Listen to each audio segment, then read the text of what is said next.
안녕하십니까, 이효령입니다. 제가 오늘 여러분께 건네려는 이야기는 따뜻한 위로가 아닐지도 모릅니다. 오히려 여러분의 가슴을 서늘하게 찌르는 날카로운 죽빗소리가 될 것입니다. 하지만 인생의 황혼 무렵에 선 당신이 이 소리를 듣지 못한다면 남은 생은 타인의 시선이라는 감옥 속에서 영원히 평온을 찾지 못할 것이기에 저는 오늘 이 자리에 섰습니다. 우리는 평생 관계라는 그물 속에서 살아왔습니다. 누군가의 자식으로, 부모로, 상사로, 혹은 친구로 말입니다. 우리는 그 그물이 우리를 지탱해주는 생명줄이라 믿었습니다. 그래서 내 영혼이 비명을 지를 때도 타인의 기분을 맞추기 위해 억지 웃음을 지었고 내 귀한 시간을 쪼개어 영혼 없는 술자리에 앉아 있었습니다. 그것이 잘 사는 법이라고, 그것이 예의라고 배웠기 때문입니다. 하지만 보십시오. 이제 당신의 나이 60입니다. 60갑자가 한 바퀴를 돌아 다시 자신의 태어난 해로 돌아오는 환갑의 나이입니다. 이것이 상징하는 바가 무엇인지 아십니까?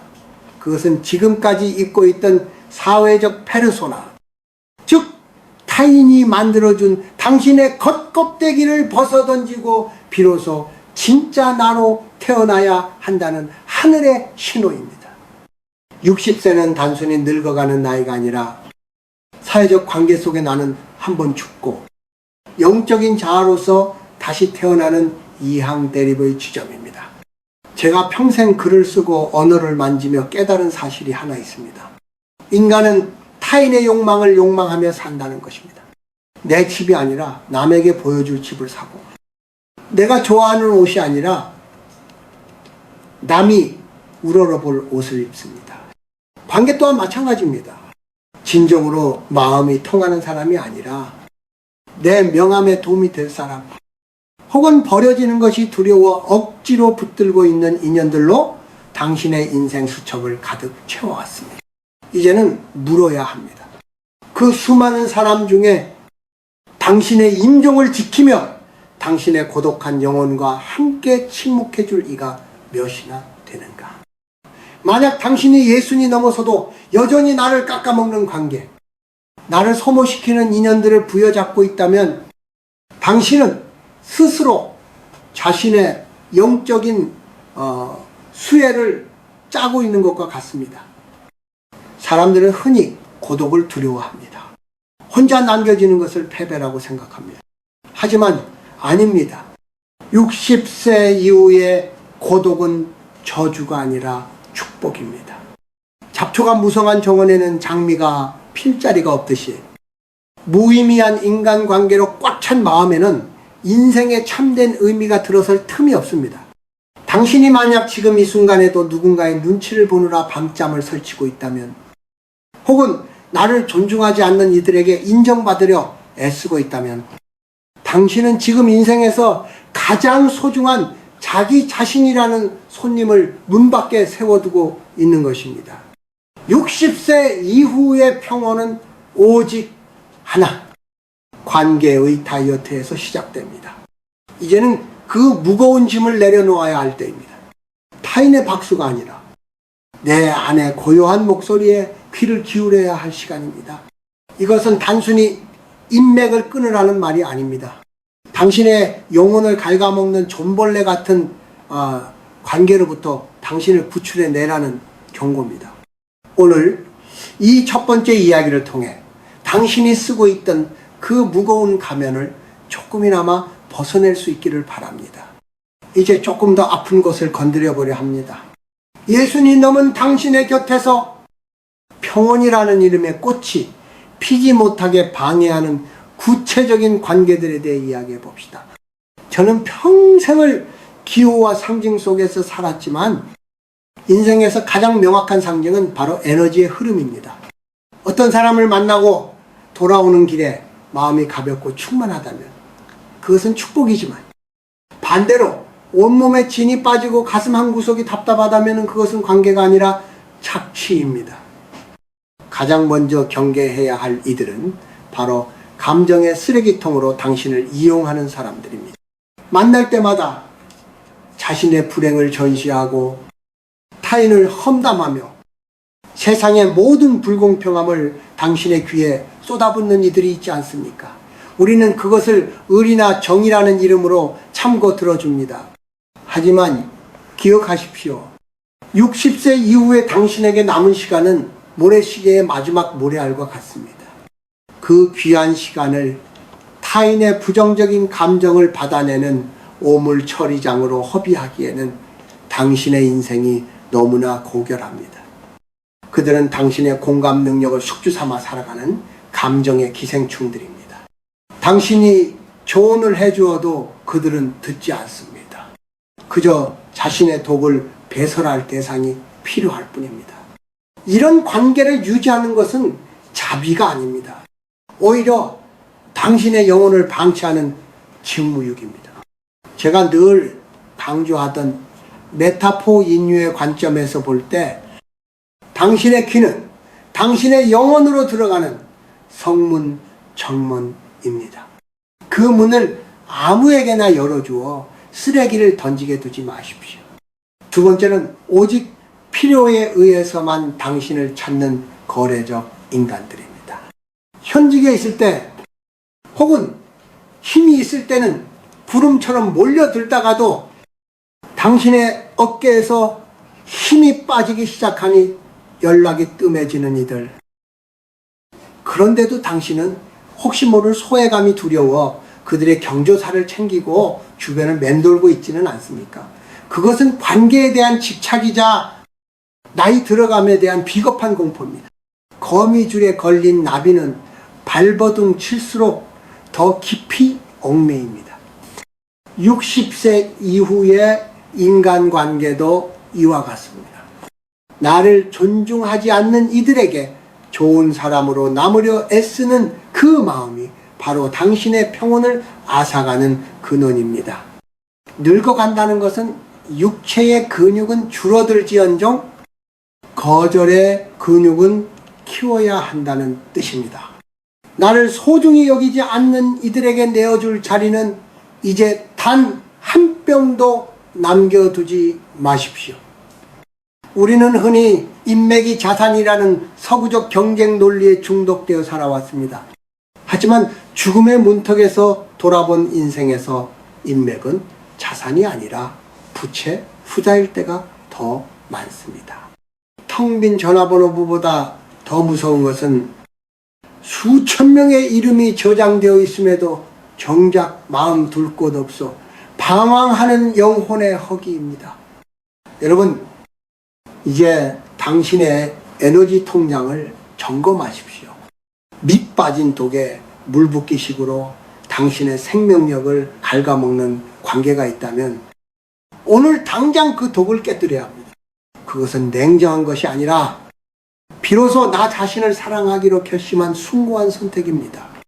내 곁에 나쁜 사람이 사라져야만 비로소 좋은 사람이 들어올 틈이 생기는 법입니다. 당신의 고요한 저녁을 방해하는 그 소란스러운 관계들로부터 이제는 작별을 고하십시오. 예순을 넘기고 나면 예상치 못한 곳에서 마음의 생채기를 입곤 합니다. 평생을 바쳐 키운 자식의 무심한 한마디, 예전 같지 않은 대우를 하는 사회적 시선, 혹은 이제는 한물 간 사람이라 치부하는 젊은 세대의 차가운 눈빛들. 이런 순간마다 우리는 분노하거나 서운함을 토로합니다. 하지만 여러분, 제가 평생 언어의 집을 짓고 살며 깨달은 가장 강력한 언어는 바로 침묵입니다. 우리가 누군가에게 무시를 당할 때 가장 먼저 하는 실수는 해명하거나 반박하는 것입니다. 내가 과거에 어떤 사람이었는데 네가 어떻게 나한테 이럴 수 있느냐? 라며 소리를 높입니다. 하지만 보십시오. 그럴수록 당신의 가치는 바닥으로 떨어지고 상대방은 속으로 당신을 더욱 우습게 여깁니다. 왜냐하면 상대의 무례함에 반응하는 순간 당신은 이미 그가 쳐놓은 낮은 수준의 경기장 안으로 끌려 들어간 것이기 때문입니다. 동양의 지혜에서 정중동, 진중동이라는 말이 있습니다. 고요함 속에 움직임이 있다는 뜻이죠. 누군가 당신을 함부로 대할 때 가장 품격 있는 복수는 그 무례함이 당신의 내면에 상처를 내지 못하도록 침묵의 벽을 세우는 것입니다. 상대가 던진 돌이 깊은 호수에 빠지면 파문은 곧 사라지지만 얕은 웅덩이에 던져지면 흙탕물이 멉니다. 당신의 마음을 깊은 호수로 만드십시오. 그가 무례한 말을 던졌을 때 그저 가만히 바라보며 미소를 지어주는 것만으로도 충분합니다. 그 미소는 당신의 무례함이 나의 존엄에 닿지 못한다는 가장 고차원적인 언어적 응징입니다. 사실 우리가 타인의 무시에 민감한 이유는 우리 내면에 여전히 인정받고 싶은 욕구가 남아있기 때문입니다. 사회적 명함이 사라진 뒤에 허전함을 타인의 존중으로 채우려 하기에 그 존중이 결여되었을 때 견디지 못하는 것입니다. 그러나 이어령이 말하는 60세 이후의 삶은 타자타저의 인정으로부터의 완전한 독립입니다. 이게는 세상이 나를 어떻게 보느냐가 아니라 내가 나를 어떻게 정의하느냐가 본질입니다. 사람들은 말합니다. 나이가 들면 고집만 세지고 말만 많아진다고 말이죠. 이 편견을 깨는 유일한 방법은 말을 줄이고 귀를 여는 것이 아니라 말을 줄이고 품격 있는 거리를 두는 것입니다. 나를 무시하는 인연을 억지로 이어가려 하지 마십시오. 당신을 존중하지 않는 이들과 같은 식탁에 앉아 웃음을 파는 행위는 당신의 영혼에 대한 배신입니다. 만약 누군가 당신에게 상처를 주었다면 그를 설득하려 하지 말고 그저 그 관계에서 조용히 걸어 나오십시오. 요란하게 싸울 필요도 없습니다. 그저 침묵으로 그 자리를 비우는 것. 그것이 바로 예수의 지혜가 보여줄 수 있는 가장 무서운 위험입니다. 상대방은 당신의 그 고요한 공백 앞에서 비로소 자신의 천박함을 마주하게 될 것입니다. 여러분, 기억하십시오. 당신의 가치는 타인의 입술 끝에 달려있지 않습니다. 당신은 이미 한 시대를 살아낸 거대한 도서관이자 수많은 풍파를 견뎌낸 노송라순입니다. 어린 새가 가지에 앉아 지저귀다고 해서 나무가 흔들리지 않듯 세상의 얄팍한 평가에 당신의 평온을 팔지 마십시오. 당신의 침묵이 곧 당신의 가장 화려한 웅변이 되는 순간 비로소 진정한 어른의 평화가 시작됩니다. 이제 구체적인 실천의 시간입니다. 정원에 나무를 심는 것보다 더 중요한 것이 무엇인지 아십니까? 바로 가지치기입니다. 무성하게 뻗어나간 가지들을 그대로 두면 나무는 제 무게를 이기지 못하고 꺾이거나 정작 꽃을 피워야 할 곳에 영양분을 보내지 못합니다. 인간관계도 이와 같습니다. 예수님이 넘었다면 이제 당신의 인생이라는 정원에서 과감하게 가위질을 시작해야 할 때입니다. 가장 먼저 해야 할 일은 당신의 연락처를 정리하는 것입니다. 이름조차 기억나지 않는 수백 명의 번호, 한때의 이해관계로 맺어졌으나 지금은 아무런 울림도 주지 않는 이름들, 그것들을 하나씩 지워나가십시오. 어떤 이들은 말합니다. 나중에 혹시 연락할 일이 생기면 어쩌나라고요? 하지만 인생의 황혼에서 혹시나 하는 미련은 당신의 영혼을 무겁게 할 뿐입니다. 명함을 주고받으며 세를 과시하던 시절은 끝났습니다. 이제는 전화벨이 울릴 때 가슴이 설레거나 마음이 편안해지는 사람들만 남겨두어도 충분합니다. 그 다음 거절의 기술을 익히는 것입니다. 우리는 거절을 배신이나 결례라고 생각하며 살아왔습니다. 하지만 예순 이후의 거절은 자신에 대한 정중한 예의입니다. 가고 싶지 않은 모임, 내 가치관과 맞지 않는 사람들과의 점등식, 남의 불행을 안주 삼는 술자리, 이런 곳들에 아니오라고 말하십시오. 당신이 거절했을 때 떠나갈 사람이라면 그 관계는 처음부터 모래 위에 지은 집이었을 뿐입니다. 그들이 떠난 자리에 남는 것은 고독이 아니라 비로소 당신이 숨 쉴 수 있는 자유의 공간입니다. 저는 이를 신성한 고독이라 부릅니다. 많은 이들이 혼자 있는 시간을 견디지 못해 텔레비전을 켜거나 무의미한 통화로 시간을 때웁니다. 하지만 고독은 결코 외로움, loneliness이 아닙니다. 고독은 오롯이 나 자신과 대화하는 고고한 즐거움, solitude입니다. 관계를 정리하고 남은 그 시간에 책을 읽고 산책을 하며 내가 정말로 무엇을 사랑하는지를 발견하십시오. 타인의 목소리가 사라진 자리에서만 비로소 당신의 내면에서 들려오는 진실한 목소리를 들을 수 있습니다. 또한 자식과의 관계에서도 가지치기가 필요합니다. 한국 부모들은 자식을 자신의 연장선이라 믿으며 노년에도 자식의 삶에 깊숙이 개입하려 합니다. 하지만 그것은 자신에게도 비극입니다. 자식은 당신이 쏜 화살이지만 그 화살이 날아가는 관역은 당신의 것이 아닙니다. 자식에 대한 집착을 내려놓고 그들을 하나의 독립된 인격체로 존중하며 거리를 두십시오. 그 빈 공간이 있어야만 부모와 자식 사이에 진정한 존경과 사랑이 흐를 수 있습니다. 여러분, 인생은 뺄셈의 미학입니다. 젊은 시절이 더 많은 것을 채우고 쌓아 올리는 덧셈의 시기였다면 예순 이후는 불필요한 것들을 덜어내고 본질만 남기는 뺄셈의 시간입니다. 무거운 짐을 진 여행자는 멀리 갈 수 없습니다. 남은 생의 여정을 평온하게 완주하고 싶다면 당신을 쩍까매고 있는 낡은 밧줄들을 과감히 끊어내십시오. 가위질을 두려워하지 마십시오. 가지를 잘라낼 때 나무는 아픔을 느끼지만 그 아픔 뒤에 비로소 가장 찬란한 열매를 맺습니다. 당신의 영혼이 오롯이 빛날 수 있도록 당신의 정원을 정갈하게 정돈하십시오. 그것이 바로 예수 내 당신이 스스로에게 줄 수 있는 가장 위대한 선물입니다. 사랑하는 여러분, 이제 긴 이야기를 마무리하며 마지막 산을 함께 넘고자 합니다. 우리는 지금까지 과거의 아픔을 상징하는 물건, 무질서한 잡동사니, 그리고 나를 속이는 허영의 껍데기들을 어떻게 비워내야 하는지 이야기했습니다.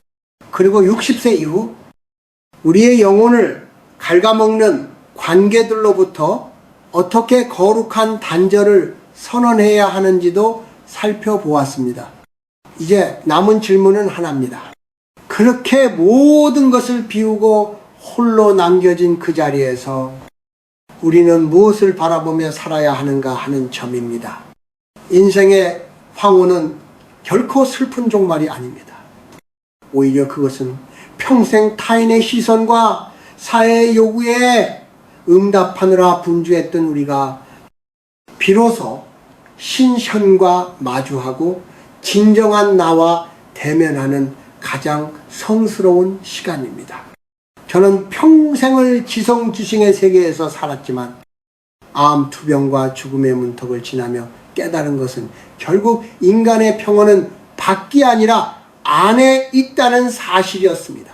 수만 권의 책도, 화려한 명성도, 나를 칭송하던 사람들의 박수 소리도 죽음의 고요 앞에서는 아무런 힘이 되지 못했습니다. 오직 내가 비워낸 그 빈 공간에 머물던 고요한 평화만이 나를 지탱해 주었지요. 여러분, 60세가 넘었다면 이제 인맥이라는 단어를 가슴에서 지우십시오. 그 대신 우정과 사랑이라는 단어를 아주 작게 하지만 깊게 새기십시오. 많은 사람을 아는 것은 더 이상 자랑이 아닙니다. 오히려 내 영혼의 가장 어두운 골짜기를 함께 걸어줄 단 한 명의 친구 혹은 나 자신과 나누는 깊은 대화가 훨씬 더 귀합니다.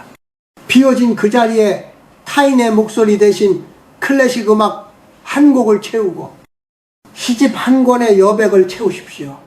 창가에 비치는 햇살의 이동을 가만히 지켜보며 내 몸 안의 세포들이 숨쉬는 소리에 귀를 기울여 보십시오. 그것이 바로 신이 우리에게 준 노년의 특권입니다. 우리는 흔히 죽음을 어둠이라고 생각합니다. 하지만 아닙니다. 죽음은 가장 찬란한 빛으로 돌아가기 위한 마지막 관문입니다. 그 관문을 통과하기 위해서는 짐이 가벼워야 합니다.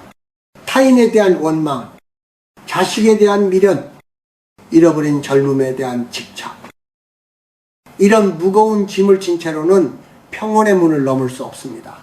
제가 만난 한 노인은 돌아가시기 직전 모든 재산과 물건을 정리하고 오직 아끼던 낡은 성경책 한 권만을 곁에 두셨습니다. 그분의 얼굴에는 세상 그 누구도 가질 수 없는 평온한 미소가 서려 있었습니다. 그것은 비움을 완성한 자만이 도달할 수 있는 해탈의 경지였습니다. 사랑하는 여러분, 이제 세상을 향해 꽉 쥐고 있던 주먹을 펴십시오. 그리고 그 손을 자신의 가슴 위에 얹으십시오. 평생 고생 많았던 당신의 심장에게, 그리고 타인의 비위를 맞추느라 상처 입었던 당신의 영혼에게 고맙다, 미안하다, 이제는 쉬어도 된다라고 말해 주십시오. 나를 무시하던 이들의 말은 바람에 날려보내고 나를 이용하려 했던 인연들은 흐르는 강물에 흘려보내십시오. 진정한 어른의 품격은 무엇을 가졌는가가 아니라 무엇이 없는가에서 나옵니다. 탐욕이 없고 시기심이 없고 과거에 대한 후회가 없는 상태, 그 없음의 상태가 바로 불교에서 말하는 공콩이자 그리스도교에서 말하는 안식입니다. 60세 이후의 평온은 바로 이 없음의 미학을 실천할 때 비로소 완성됩니다. 이 영상이 끝나고 나면 조용히 당신의 방을 둘러보십시오. 그리고 당신의 인간관계 수첩을 열어보십시오. 당신을 괴롭히는 이름이 있다면 과감히 선을 그으십시오. 그것은 미움이 아니라 당신의 남은 생을 위한 정결한 의식입니다. 당신이 비워낸 그 빈자리에 이제는 타인의 욕망이 아닌 당신의 기쁨이 돋아나길 바랍니다. 작은 화분 하나를 가꾸는 기쁨, 길가의 핀 들꽃을 보며 감동하는 마음, 그리고 홀로 마시는 차 한 잔의 고요함, 이것들이 당신의 노년을 가장 풍요롭게 채워줄 것입니다. 인생은 한편의 시시와 같습니다. 좋은 시는 군더더기가 없습니다. 수많은 수식어를 떼어내고 오직 본질적인 단어 몇 개만 남았을 때 비로소 시는 독자의 가슴을 울립니다. 당신의 인생이라는 시도, 이제 그 아름다운 마지막 연을 완성해야 할 때입니다. 불필요한 인연과 물건이라는 수식어들을 과감히 삭제하십시오. 그러면 당신의 삶은 그 자체로 거룩한 문장이 되어 영원히 빛날 것입니다. 부디 평온하십시오. 그리고 당당하십시오. 당신은 타인의 박수가 없어도 충분히 아름다운 우주의 단 하나뿐인 고귀한 존재입니다. 저 이어령이 마지막 힘을 다해 당신의 그 고독하고도 찬란한 길을 축복하겠습니다.